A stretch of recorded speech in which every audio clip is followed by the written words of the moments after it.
2 minutes to say thank you for the support that you've given me throughout this year.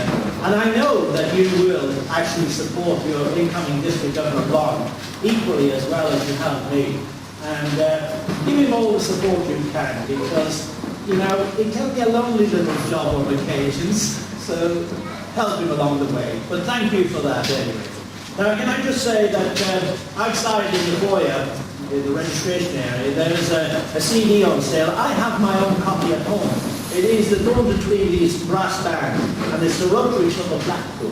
It is a really, really wonderful thing, and I think if you have a few bottles in pocket, we can take it away from you. Okay, commercial's over. Today, can I suggest that you be as interactive as you can with each other, and to go away with something from this assembly, because that's what the assembly is all about. It's you bringing stuff to the assembly to share with all the other people here, including the district team, and taking away what you can that will help you in your year ahead. So, can I just wish you all, whether you be incoming presidents or chairman or whatever, a successful year ahead. And I know that you will be led properly from the front, because I now introduce your District Governor-elect, Lancaster.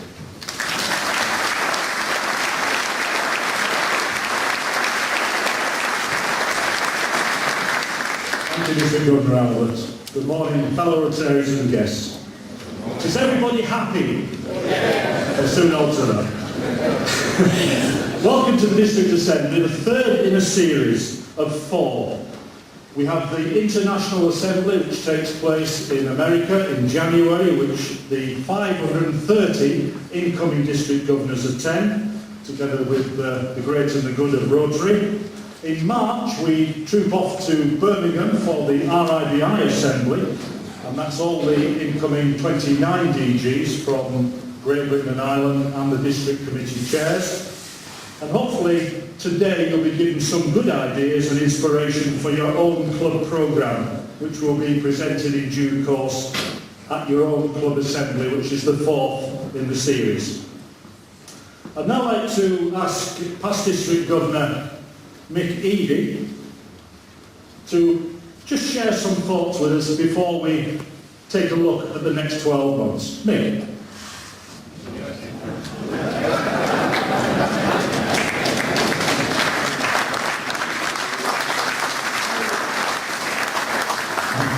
Good morning, everyone. Good morning. Good morning, everyone. Good morning. I had a teacher who worked for me for 20 years and never worked out how I could finish up behind him without ever knowing how to leave the room. So not on your own, Ron. Without any doubt, we here, apart from Howard, from Ireland, live in one of the most beautiful parts of the United Kingdom, to which millions of people make their annual holiday pilgrimage to see our lakes and our hills, our valleys and gardens and beaches. If you're an opera, like Hazel and myself, we've only been in Cumbria for 20 years, this invasion also includes family and friends, who, now that we don't live just over the road or nearby, come to visit for weeks at a time, rather than just popping in for an hour. Dad's taxi comes into being once again. Great fun, but time-consuming. Many of you, I know, having spoken to, are gardeners, and we're well into, or they won't believe it this morning, one of the warmest spring seasons we've had for years. And we finally, recently, just had a decent amount of rain. The only problem with that, from a gardener's point of view, is that the weeds start growing at the rate of the invasion of triffids, and the grass and dandelions in my place seem to be growing at about 3 or 4 inches a day, keeping the jungle at bay.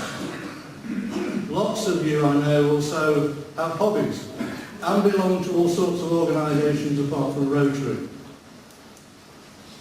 All of these things make demands on your time. So a question to all of you: what on earth are you doing here at this time on a Sunday morning? Now, I can tell by the rumble that some of you just thought, yeah, I was just wondering about that. And so I started thinking of the reason. Is it because District Governor later on said you had to be here, and if you didn't come, he would haunt you for the whole year.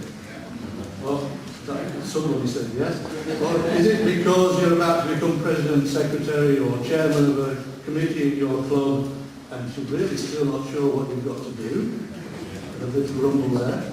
Or is it because your outgoing club president said you had to be here? Or is it because you actually want to know the thinking behind this year's Rotary theme? And maybe because you see it as part of your preparation for a year in office. Now, you're all Rotarians who joined this wonderful organisation, along with the other 1.3 million people in around 33,000 clubs around the world, for all sorts of reasons. One of these reasons, I'm sure, is that you learn what kind of organisation we are. You know what capability Rotary has to get things done. Even in the most difficult circumstances. You know what kind of reputation Rotary has with organisations like the UN and the World Health Organisation, and you know what kind of respect that Rotary has amongst ordinary people in your communities. And you know what the capacity Rotary has for doing good.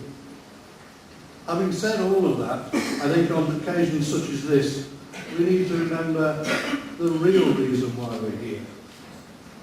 And that is that we're all extremely fortunate people whom life has treated well. And I think all of us want to give something back to the world. We take for granted what's normal for us. For running water. Our water went off for a couple of hours a few weeks ago, and you would have thought the world was coming to an end. There was panic all up and down the road.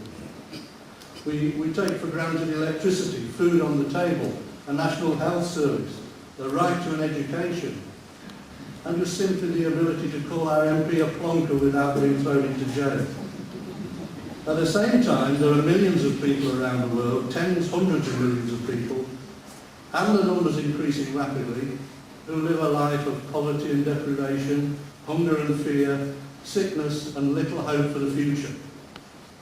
Add to these the many hundreds of thousands of people each year who suffer as a result of what seems to be a steady and sometimes increasing flow of natural disasters, and we can see that the need for Rotary and for people like you, who are not just Rotarians, but Rotarians who can make things happen in their clubs, is increasing day by day, month by month, year by year.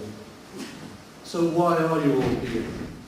I'm sure it's because by being here and by fulfilling whatever role you have in your club this year with energy and commitment, you, every one of you, can make a huge difference. Just finally, before Ron tells us about what's coming in the year ahead, we could just have a few moments of quiet just to think about those millions of people in the world who are desperately in need of our help wherever they live. Let's think about those with no access to fresh water. And think about those who will not eat today and maybe not tomorrow either. For those who are sick but have no doctor or nurse to look after them. For those who live in areas of conflict, who are afraid every single day. For those who have no access to basic education and no way to improve their lot. And for those who have no home to go to tonight and who feel alone or uncared for. Let us determine today to do whatever we can and leave no stone unturned to make the world a better place for those to live who are less fortunate than ourselves. Enjoy your day.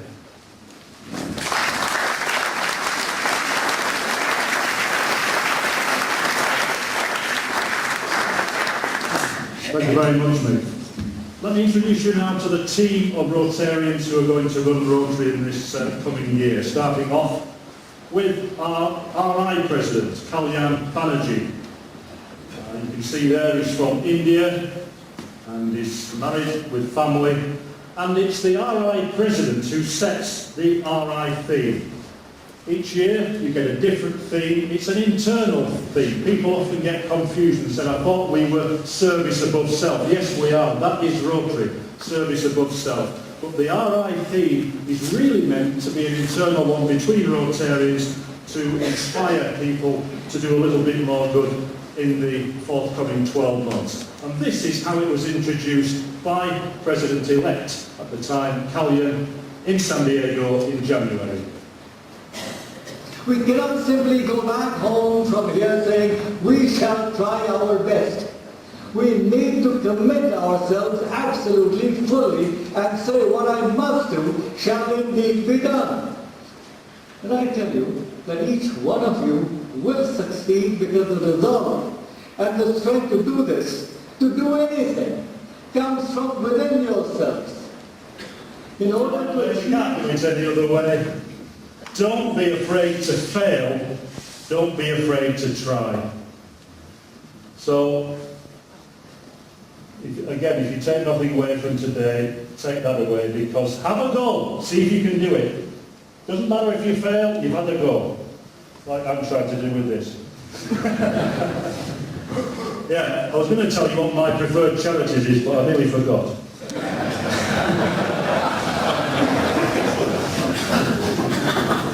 I apologise if that remark offends, but it is made with the best of intentions to draw your attention to what is a wretched condition, one that we all dread. Indeed, we probably know somebody who's affected or the effect it has on their families. We've got some leaflets out in the foyer, in the coffee area. Alzheimer's Society is the leading care and research charity for people with dementia and their carers, and all the money raised within the district will stay within the district. We're planning a presentation at the September District Council, so please don't forget. Right, District Conference, quickly. A lot of you know that it's going to take place 2nd to the 4th of March in Southport, and people said, oh no, Southport. Remember the last time you were there?